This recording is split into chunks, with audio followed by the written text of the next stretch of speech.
Saya ucapkan terima kasih bagi Anda yang sudah bergabung di kelas pelatihan saya, ataupun bagi Anda yang sudah membeli kitab Jago Ilmu Hipnotis.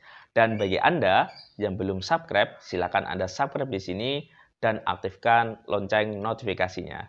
Nah, silakan Anda simak videonya dari awal sampai akhir, biar Anda paham tentang apa yang saya sampaikan tentang bagaimana cara mengaktifkan kekuatan pikiran bawah sadar. Saya Yusuf Aditya, founder dari Padepokan Ilmu Hipnotis. Dalam pelatihan saya, baik ilmu hipnotis, ilmu hipnoterapi, ilmu gendam, dan ilmu daya batin, saya mengajak peserta untuk memaksimalkan seluruh potensi yang ada di dalam dirinya, digunakan untuk berbagai hal. Assalamualaikum warahmatullahi wabarakatuh. Jumpa lagi dengan saya Yusuf Aditya, founder dari Padepokan Ilmu Hipnotis. Nah, pada video kali ini saya akan menjelaskan bagaimana cara mengaktifkan pikiran bawah sadar. Nah, bagi teman-teman yang ingin mempelajari tentang hipnotis, ilmu hipnoterapi, ilmu gendam, silahkan ikut pelatihan saya. Anda bisa hubungi nomor yang ada di WA ini. Nah, pada dasarnya setiap manusia itu dipengaruhi oleh dua pikiran ya dalam kehidupan sehari-harinya. Yang pertama yaitu pikiran sadar, yang kedua adalah pikiran bawah sadar. Untuk pikiran sadar itu pengaruhnya sekitar 1-5%. Sedangkan pikiran bawah sadar itu pengaruhnya 88% ya sampai 95%. Jadi dia lebih kuat. Nah, pada dasarnya kehidupan sehari-hari kita itu dikontrol paling kuat adalah di pikiran bawah sadar. Seperti yang saya sebutkan tadi, yaitu pengaruhnya jauh lebih kuat dibandingkan antara pikiran sadar. Nah, terkadang kalau kehidupan kita terlalu cemas, sedih, galau, kurang nyaman dan sebagainya, nah itu menandakan bahwa kehidupan kita ada yang tidak beres di pikiran bawah sadar. Nah, ketika ada tidak beres di pikiran bawah sadar itu, maka dipastikan kehidupan akan kurang baik.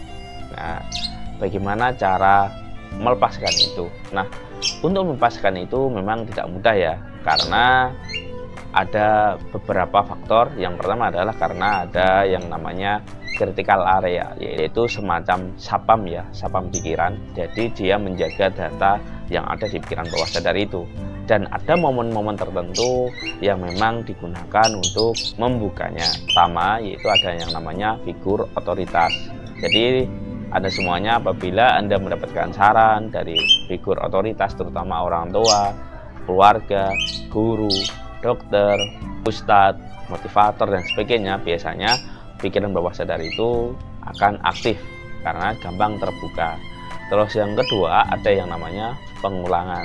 Jadi apapun yang diulang-ulang nanti juga akan masuk ke pikiran bawah sadar. Misal ketika Anda dinasihati orang tua berulang-ulang kali, maka pikiran tersebut atau pikiran bawah sadar juga bisa terbuka dan program tersebut bisa tertanam. Bayangkan kalau program yang ditanamkan adalah hal-hal yang buruk, misal cari uang itu susah dan sebagainya.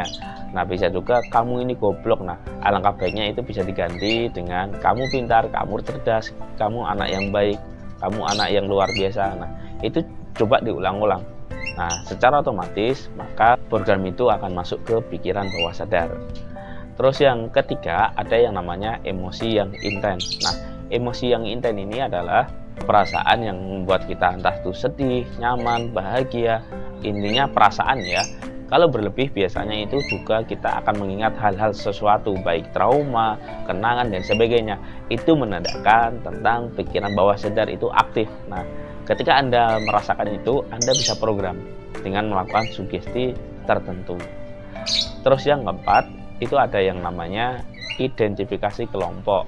Nah, identifikasi kelompok itu semacam kayak pergaulan ya. Kalau kita bergaul dengan orang yang baik, maka secara otomatis kita juga akan mendapatkan feedback yang positif. Kalau kita bergaul dengan orang-orang negatif atau kelompok negatif, maka bisa dipastikan kita juga akan tertular hal negatif tersebut.